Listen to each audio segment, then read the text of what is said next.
Tengan todos muy buenos días. Hoy es viernes 17. Como todos los días le doy gracias a Dios porque me permite estar con todos ustedes. A ustedes gracias siempre por la sintonía con la que apoyan el programa. Dios los bendiga a todos y con la bendición comenzamos nuestros análisis la mañana de hoy. Bueno, hoy tenemos que empezar hablando efectivamente una de las reuniones que se iban a producir ayer, de las dos reuniones que comentamos en el programa. La Asociación de Derivados Financieros confirmó el default en Venezuela y PDVSA. Estamos hablando entonces de la Asociación Internacional que agrupa a todos los tenedores de bonos en el caso de Venezuela y de PDVSA. La decisión fue adoptada por este Comité de las Américas de la Asociación Internacional y se va a reunir nuevamente el lunes para tomar decisiones sobre cuál es el rumbo, qué es lo que van a hacer, cuál es el camino que tienen que seguir frente a la declaración que ya han determinado de que si hay un default, vale decir, hay un impago por parte de Venezuela. La decisión la toman después de haber hecho una consulta con todos los tenedores de bonos, de lo que han denominado los bonos soberanos de Venezuela y de PDVSA. Son en total 15 representantes de ese comité y todos votaron afirmativamente a la pregunta si Venezuela había incurrido en impago de sus bonos, y esa decisión fue unánime, no solamente sobre el caso de Venezuela como república, sino de PDVSA como sociedad mercantil también. Ese comité también resuelve el hecho de señalar pues, que se incurrió en el fallo en el pago de créditos por parte de Venezuela, por lo que han resuelto reunirse el próximo lunes para continuar sus discusiones sobre el qué hacer. Esta decisión abre paso, como es lógico, al reclamo de estos tenedores de bonos para hacer un reclamo ahora dirigido a los seguros de créditos de impago, vale decir, las garantías que el gobierno de Venezuela y PDVSA ha tenido que suscribir con empresas aseguradoras en caso de un impago. De tal manera entonces que ahora los tenedores de bonos se van a dirigir sobre las garantías en los seguros de créditos cuando se sobrevenga el impago. Aun cuando la forma como van a actuar se va a determinar finalmente es el próximo lunes. El próximo lunes es cuando aparecerá entonces las sumas que se correspondan pagar, cómo es que se va a determinar, cómo es el proceso. Todo esto lo van a determinar es el próximo lunes. No obstante, haber señalado que en los medios financieros que ya existe un default o una suspensión de pagos de los distintos instrumentos financieros de Venezuela y de PDVSA por retrasos o incumplimientos, pues pone a Venezuela en el escenario internacional en situación mucho más complicada si recordamos que el 70% de los bonos están en manos del mundo americano. De acuerdo a los cálculos oficiales, la deuda de Venezuela es cercana a los 150.000 millones de dólares, pero también tenemos que indicar que buena parte de esa deuda, cuyo cumplimiento tenía que verificarse ahora, es la deuda menor frente a los compromisos de pago que vienen más adelante. Pero entonces también es importante indicar, por ejemplo, porque también surgió la información ayer en relación al refinanciamiento de Rusia, y entonces la gente pues de una vez dice, bueno, pero ya refinanciaron ya se refinanció con Rusia. Bueno, lo cierto es que la información concreta es que el acuerdo que firma Rusia y Venezuela por el refinanciamiento de 3.1 millardos de dólares a lo largo de 10 años, vale decir, el acuerdo de refinanciar es pagar 3.1 millardos de dólares en 10 años. Ahora bien, 3.1 millardos de dólares, pagadero en 10 años, es una porción de la deuda global de Venezuela, pero es una porción minúscula. Vale decir, representa apenas el 2% del total de la deuda que tiene el país, apenas el 2%. De tal manera entonces que es más el título de la noticia que el real manejo del refinanciamiento. Si nosotros consideramos que la deuda venezolana se ubica en 150 millardos de dólares, de los cuales 60 millardos corresponden a bonos, 45 millardos a pasivos gubernamentales y 45 millardos a la deuda de PDVSA, 3.1 millardos con Rusia es nada, vale decir, representa apenas el 2% de la deuda total que tiene Venezuela con todo el mundo a quien le está debiendo. Pero también es importante señalar que Rusia tiene garantías en Venezuela muy importantes y las tiene en Estados Unidos. No las tiene en Venezuela, las tiene en Estados Unidos porque prácticamente se dice que ya Rusia es propietaria por lo menos de la mitad de Citgo. Por lo menos de la mitad de Citgo. Ahora bien, a Rusia en una negociación a donde están haciendo valer las garantías de Venezuela para que buena parte de Citgo pase a manos de Rusia, salvo que en Estados Unidos están tratando de que eso no sea de esa manera, en razón a que los intereses económicos de Rusia no son exactamente los mismos intereses económicos de Estados Unidos y tienen esa negociación en investigación, pues no menos cierto es que ahí hay un hecho concreto. Ahora bien, se sabe entonces por qué Rusia firma finalmente con Venezuela ese refinanciamiento. Ahora, ¿qué pasa con China? Después que China sabe que Rusia financia, acuerda la reestructuración, China no ofrece financiamiento para pagar la deuda de Venezuela. Vale decir, China, que es otro a quien Venezuela también le debe, y los chinos cobran con todo, los chinos cobran incluso con territorio. Así ha pasado con otros países. Pues bien, China no ofreció financiamiento para la deuda de Venezuela y eso lo hizo en un comunicado del Ministerio de Relaciones Exteriores chinos y ha señalado que ellos no van a sumarse a este esquema de refinanciamiento y solamente señalan que ellos creen que el gobierno y el pueblo de Venezuela son capaces de gestionar adecuadamente el problema de la deuda y asegura que tienen fe en que se pueda solventar todo el esquema por el que está atravesando Venezuela.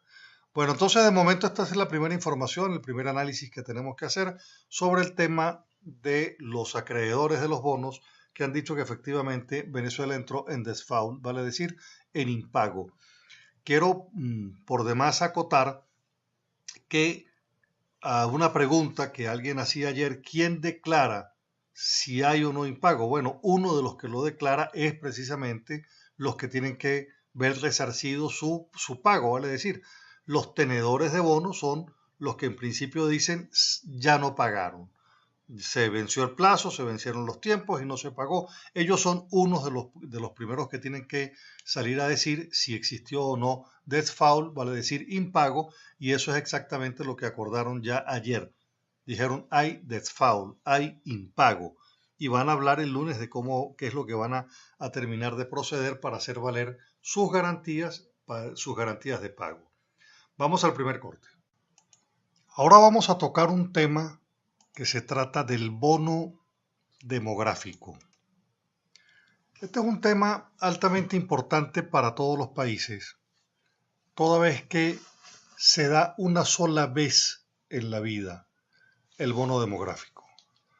Y Venezuela está en el punto del bono demográfico, pero obviamente está perdiendo ese bono demográfico. ¿De qué se trata el bono demográfico? El bono demográfico habla de la cantidad de personas, ¿verdad? Que jóvenes que en un país están en una proporción mediana, esa proporción mediana de juventud que se incorpora al trabajo productivo a lo largo del tiempo va a ir financiando la previsión social de las personas que van en las edades más adultas. Ahora bien, eso en el caso de que efectivamente se produzca la implementación del trabajo productivo para los venezolanos jóvenes. Ustedes se recordarán que siempre se dijo que que este era un país joven. Bueno, ya este no es un país joven, ya este es un país adolescente. Ya la población no tiene mayoría de niños y es muy importante para la vida de un país porque significa que las personas entre 14 y 34 años de edad son las que más trabajan y en las que el Estado tiene menos que invertir en educación y salud. Por eso se dice que es de baja dependencia esta circunstancia. Sobre esto hay un trabajo excelente en la página del estímulo que los invito a que tenga interés en buscar sobre este tema, porque hay además expertos analizando el tema del bono demográfico. Yo se lo estoy eh, resumiendo, ¿verdad? Entonces, ¿de qué se trata? Se trata de que mientras más jóvenes hay, mientras más juventud hay, pues hay más gente para trabajar, hay más gente para producir riqueza, hay más mano de obra calificada, hay más ahorro nacional. Y cuando ese bono demográfico termine, alrededor del año 2050, en el caso de Venezuela, toda esa cantidad de gente que pasa a ser de la tercera edad y por lo tanto dependiente, ¿verdad?, del Estado, necesitada de salud y seguridad social, no va a tener la oportunidad de tenerla como consecuencia de la circunstancia de la deserción de la diáspora que se está viviendo en Venezuela. Vale decir, de Venezuela se han ido muchísimos venezolanos, no cuestiono al que se va en modo alguno, pero eso está desequilibrando lo que va a ser la Venezuela en los próximos años. Vamos a tener entonces una población en edad de trabajar muy empobrecida, sin capacitación ni oportunidad de inserción, además un creciente volumen de personas que van a requerir atención que no podrán recibirla por falta de servicios institucionalizados.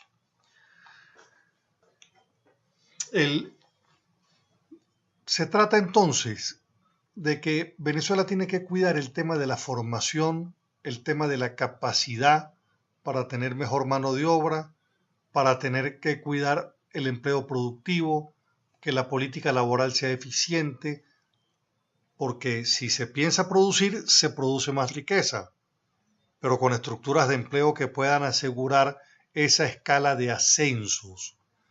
El caso es que no está sucediendo en Venezuela, ese es el gran problema, que eso es lo que no está sucediendo en Venezuela. No obstante, por supuesto, hay falta de estadística para hacer análisis mayores.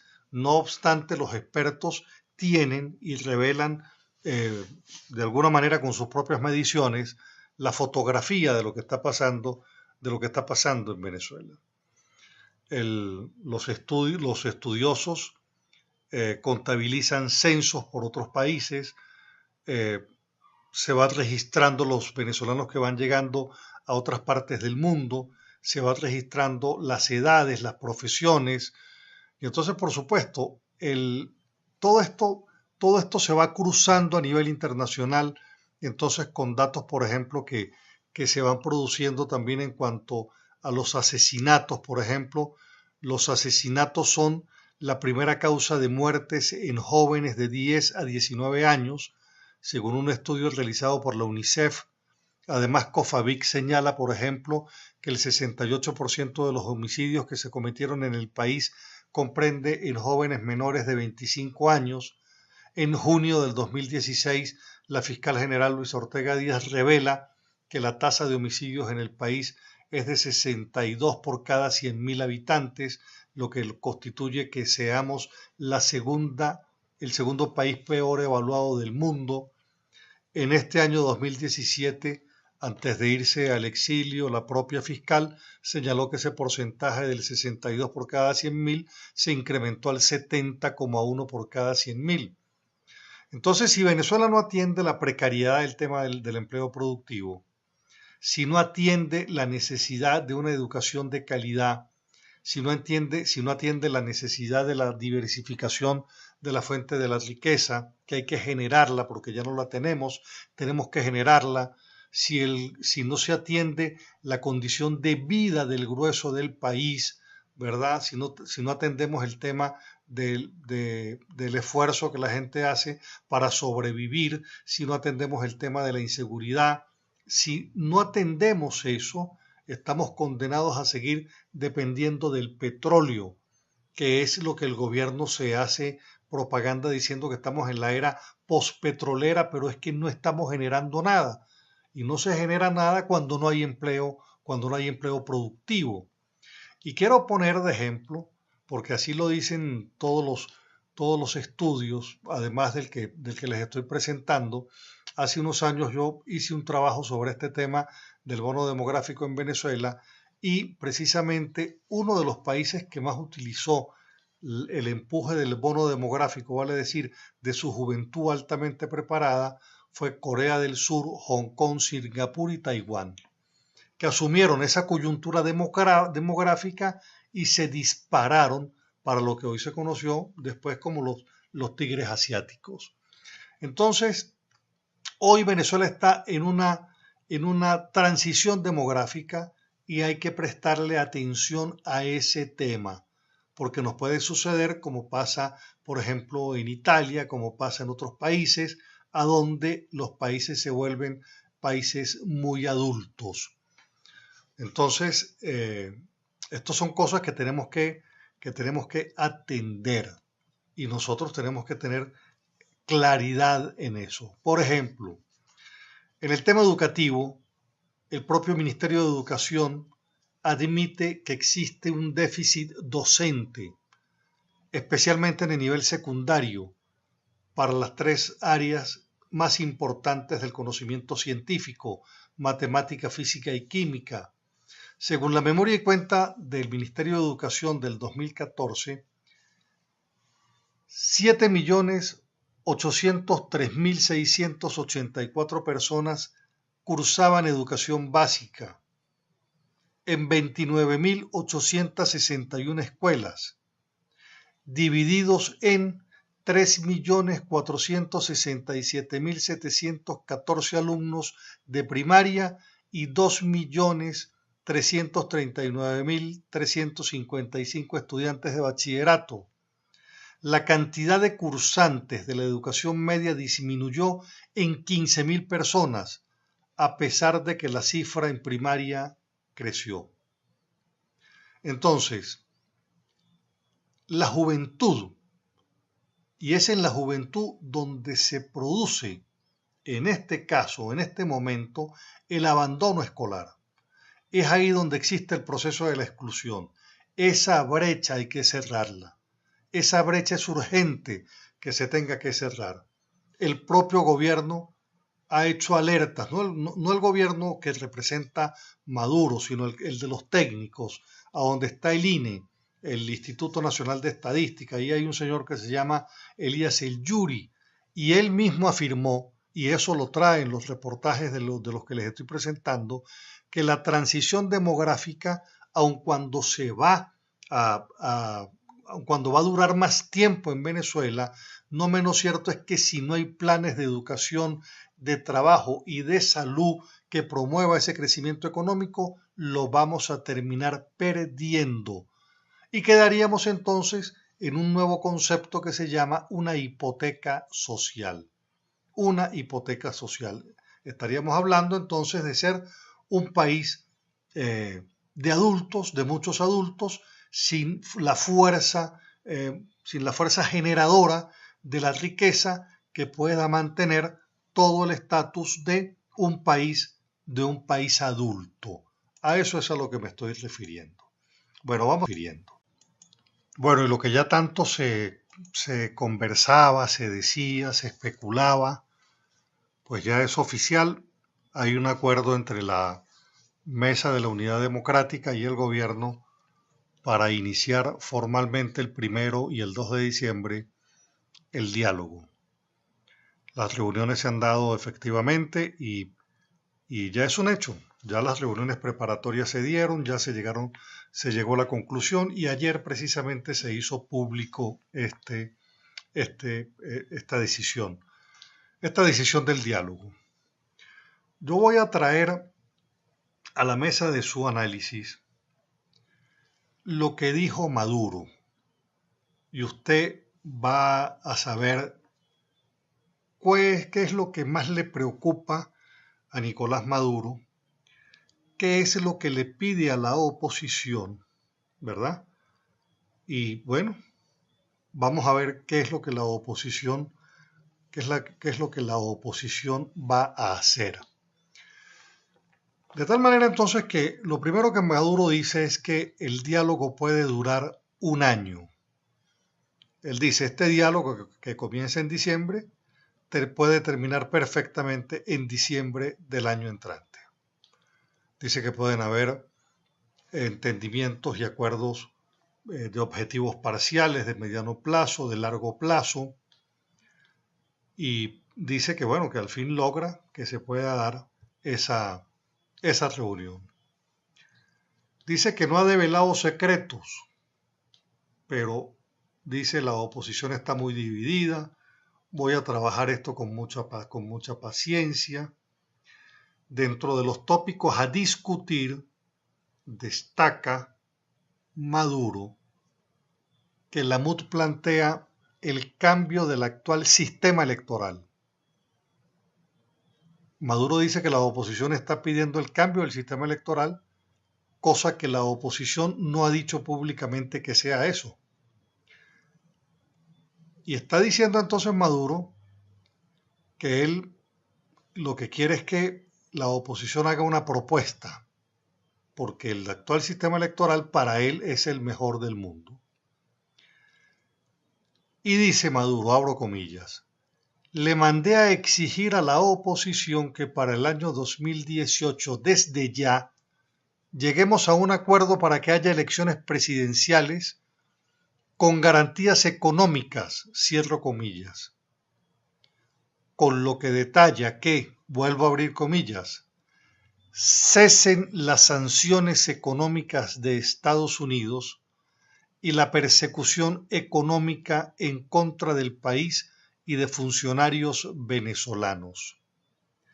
Exhortamos a que Julio Borges y Luis Florido se comprometan a hablar con Estados Unidos y exigirles que levante la persecución financiera y económica. Dice que las elecciones pueden hacerse en paz a finales del año que viene, 2018. Bueno, ¿qué está pasando?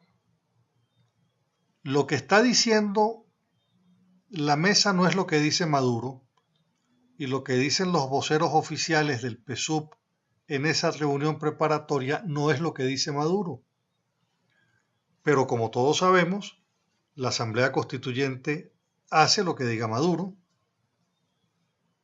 En el gobierno hacen lo que diga Maduro, de tal manera que lo que está planteado, indistintamente de lo que pueda alegar o argumentar la parte del oficialismo en la mesa de discusión, lo que ha planteado Nicolás Maduro es una cosa que tiene que ver con utilizar a la oposición para presionar a Estados Unidos de que levante las sanciones económicas contra Venezuela o contra el gobierno, contra los funcionarios, para entonces proceder a un tema de avanzar en el sistema, en en el modelo electoral. En mi criterio, el gobierno está condicionando la participación electoral a la suspensión de las sanciones económicas por parte de Estados Unidos. Eso es lo que en mi criterio, está sucediendo. Y por eso dice que la oposición le está pidiendo el cambio del sistema económico, del sistema electoral, y eso no es lo que la oposición ha dicho. Lo que la MUD ha dicho es elecciones con garantías de transparencia, de un nuevo CNE, me imagino, aun cuando no lo ha dicho la mesa, pero yo me imagino que se trata de eso. Pero entonces, si el gobierno está haciendo depender esa elección de la exigencia de que existan garantías económicas, y la garantía económica es que no exista la presión del gobierno de los Estados Unidos sobre los funcionarios venezolanos, pues es obvio que está condicionando, ha puesto una condición casi que de imposible cumplimiento. Vale decir, la oposición no tiene cómo exigirle, la oposición no tiene cómo imponerse al Departamento de Estado, al Congreso de los Estados Unidos, a la Casa Blanca, decirles qué es lo que tienen que hacer, porque Maduro simplemente diga vamos o no vamos a unas elecciones. Cosa curiosa es que está cambiando la fecha de las elecciones. Ya habla de elecciones para diciembre del 2018. Vamos a ver cómo termina todo esto. Esto se va a hacer depender un poco de la profundización de la crisis, del resultado de las elecciones del 10 de diciembre y por supuesto, este es el planteamiento fundamental, el que ha hecho Maduro. Ese es el planteamiento que le hizo a la oposición, que no lo han admitido a nivel de la comisión, no lo han hecho de forma pública, no lo han admitido, pero eso es lo que Maduro le exigió a la oposición. Elecciones con garantías económicas, y las garantías económicas es que le levanten las sanciones. Llegamos a la parte final del programa, espero les haya gustado. Mi teléfono es el de siempre, 0424-724-4318. Sígueme en Twitter, @Carlos Casanoval, en Facebook, Carlos Casanova. Dios los bendiga. Deme usted a mí también su bendición. Nos encontramos el próximo lunes con el inmenso favor de Dios. Que tengan un excelente fin de semana. Los quiero mucho. Gracias.